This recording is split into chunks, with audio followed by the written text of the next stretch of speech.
Na entrevista do dia com Maria Lídia Flandoli, uma avaliação dos resultados do agronegócio de 2016 e as perspectivas para 2017. E quem faz a análise é o presidente da Sociedade Rural Brasileira, Gustavo Junqueira. Muito obrigada, Gustavo. Um prazer estar aqui. Bom, Gustavo, eu hoje, quando preparava a entrevista com você, eu vi uma expressão assim, muito otimista de um produtor de maquinário agrícola, em que ele diz que o agronegócio é a galinha dos ovos de ouro da economia brasileira. Aí eu quero saber, né, se você partilha dessa ideia e se acredita que o agronegócio vá imprimir uma marca significativa no PIB brasileiro nesse ano. Sem dúvida, eu acho que o ano passado foi marcado por falta de chuvas da região do Mato Piba, né, que é Maranhão, Tocantins, Piauí, Bahia. E esse ano, até o momento, o clima vem prestigiando o agro. E acredito que o agro possa crescer novamente, ser novamente uma força para o Brasil. Nós devemos alcançar aí 213 milhões de toneladas de produção de grãos, o que é mais ou menos 14% em relação ao que nós tivemos esse ano de 2016. E isso vai dar um crescimento no PIB do agro entre 2% a 4%, ou seja, com certeza o agro vai entregar os ovos de ouro. Agora precisa dar milho para a galinha, né? Achei interessante você falar assim, o agro, né? A sua intimidade com o agronegócio. Bom, mas eu vi também números do IBGE, números da Conab, bem positivos, né? Que correspondem a esse cenário que você acaba de descrever. Mas sempre foi uma preocupação dos produtores do agronegócio a questão do escoamento da produção. Nós, aqui da grande cidade, tivemos a oportunidade de observar há bem pouco tempo aquelas filas aí na Anchieta, entrada de Santos, a própria cidade de Santos, no acesso ao porto, um atravancamento de caminhões e fora o atraso, né, para o embarque dessa produção. Eu quero saber como é que está essa situação do escoamento da produção do agronegócio. Está empacada? Não, o agro tem uma característica, Maria Lídia, onde a gente não fica sentado e reclamando por soluções. A gente vai atrás de alternativas para uma infraestrutura muito complicada que nós temos. Na questão dos portos, teve duas ações importantes. Uma, nós abrimos o escoamento pelos portos fluviais do norte, ou seja, o que a gente chama do escoamento acima do paralelo 13. E uma segunda questão foi a melhoria da gestão dos portos, tanto em Santos quanto em Paranaguá. Por isso que nós não vimos ao longo desse ano nenhum congestionamento. Só que, por outro lado, isso causou problema na indústria de proteína animal, principalmente de frangos, no Brasil, porque nós conseguimos exportar o milho, por exemplo, muito mais rápido do que era a expectativa das empresas que compram o milho no mercado doméstico. Isso faltou milho aqui, o milho subiu, nós tivemos que importar milho. Mas isso faz parte do agro, ou seja, essa abertura, esse mercado aberto é o que traz a nossa força. Agora, com essa PEC que foi aprovada do limite para o teto de gastos, né, um teto para o gasto público, pensar em alternativa via férrea, por exemplo, principalmente para escoamento de soja, vocês têm alguma perspectiva ou nem pensar? Eu acho que a questão do governo Temer, na questão do PEC do teto, foi muito acertada e merece os parabéns dos brasileiros por toda a negociação que foi feita para isso. A partir de agora, nós temos que priorizar os nossos recursos, porque os recursos são escassos.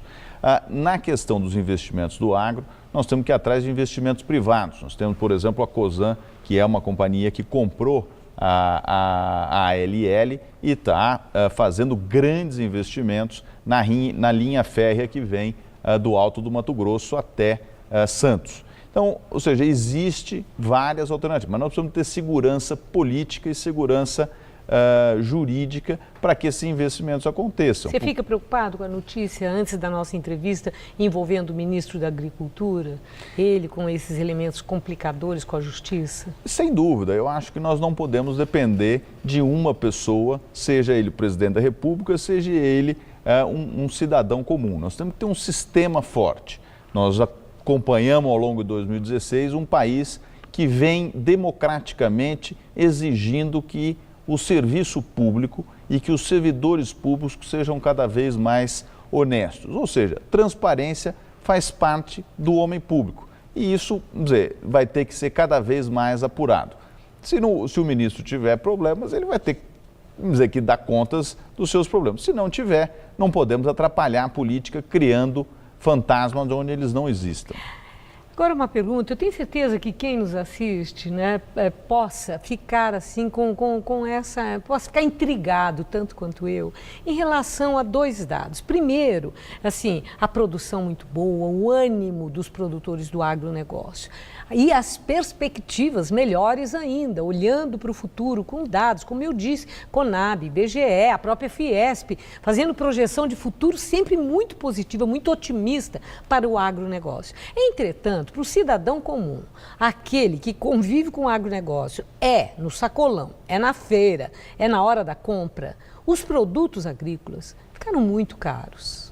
Né? O que explica tanta fartura e para o cidadão brasileiro, o cidadão comum, os preços ficarem tão elevados? Tem justificativa ou tem um toque de ganância aí?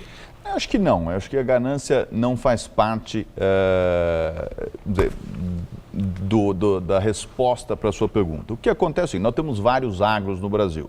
E o maior inimigo da estatística é aquele que cai na estatística. Por exemplo, nós tivemos um problema climático no ano passado gravíssimo.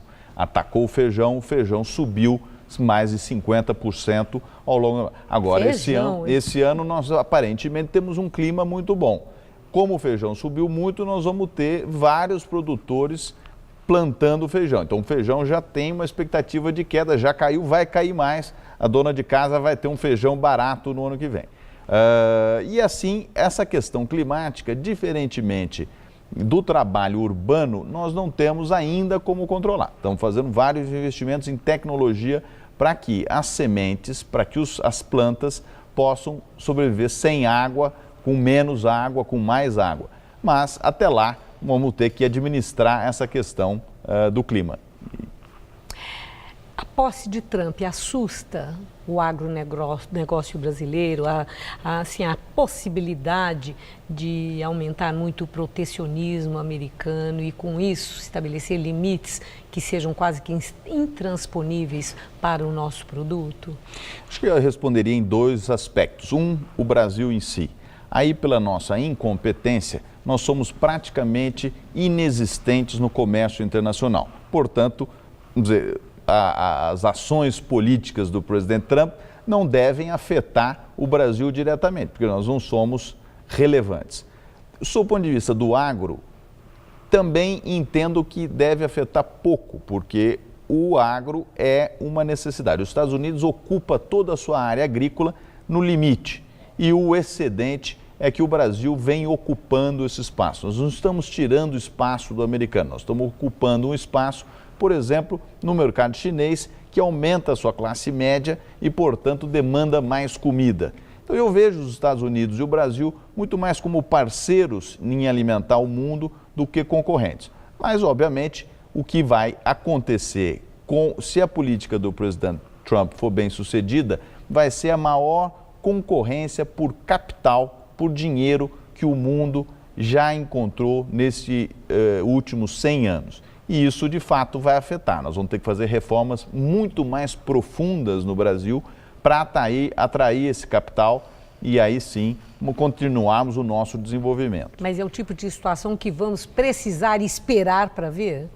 Não, eu acho que nós temos que fazer reformas. Acho que, sim, de maneira geral... Sim, de qualquer forma. Mas em relação específica ao presidente americano? Eu acho que as ações vão ser feitas. Hoje mesmo o presidente já anunciou que vai fazer uma política tributária no qual ele vai tributar todos os rendimentos que forem feitos fora dos Estados Unidos. Bom, Gustavo, vamos falar de carnaval. E por que nós vamos falar de carnaval? Vamos falar de carnaval porque no Rio de Janeiro, a Imperatriz Leopoldinense, ela tem como tema da escola de samba um tributo aos índios, à natureza, à beleza, à luta pela terra, etc. E nesse tema, nessa ideia, eles elaboraram alas planejaram, em que aparecem grandes críticas ao produtor brasileiro, ao agronegócio e com temas, o fazendeiro e os seus agrotóxicos, as doenças e as pragas, qual seja o agronegócio aparecendo como um grande vilão em pleno carnaval. A sociedade rural brasileira já foi lá conversar, se já tiveram algum entendimento em torno desse tipo de compreensão da Imperatriz? Acho que a visão da escola foi uma visão que é legítima por um lado, ou seja, a defesa dos índios é correta. No entanto, ela caiu numa situação que eu, vamos dizer, fiquei bastante desapontado, para dizer, porque no fundo você não precisa denegrir um setor, um grupo de pessoas dentro do Brasil para promover ou para defender outro. Mas então, pode ser prejudicial para a imagem de vocês? Não tem nem dúvida. Vamos dizer, nós estamos falando aqui de produção agropecuária. Produção é essencial, mas para a produção ter o seu resultado na economia, ela precisa de mercados. E mercados precisam ser abertos, precisam ser conquistados mundo afora. Nós estamos agora num projeto enorme de melhoria da imagem do produto brasileiro fora do Brasil. Mas vocês conseguiram Na escola vai convencer o atrapalhar. pessoal, os carnavalescos, para mudar alguma coisa ou não houve abertura para isso? Não, eu acho que é uma discussão, uma manifestação democrática. O que nós estamos fazendo é uma campanha nossa para mostrar o lado positivo do agro. No fundo, se fala muito em consumo de agroquímicos no Brasil em maneira exagerada, mas nós temos 3 safras durante um ano, quando o hemisfério norte tem uma. Então, naturalmente, nós vamos consumir mais agroquímicos. Nós não temos a neve, eles têm a neve, que é uma barreira natural. Então, nós vamos consumir mais agroquímicos. E, por outro lado, nós somos o maior produtor do mundo, então temos que analisar dentro das suas circunstâncias. A conversa com a escola de samba está aberta, eu digo aqui, quem quiser me procurar para que a gente possa discutir uma maneira de acomodar os ânimos é o nosso propósito, mas é uma manifestação democrática, nós não somos contra nenhuma manifestação democrática. O que nós precisamos, sim, é fazer uma pacificação, uma união de todos os brasileiros. Nós precisamos de isonomia. Ninguém tem mais direito do que ninguém. Eu agradeço muito seus esclarecimentos, desejo muito boa sorte. Muito obrigada. Obrigado.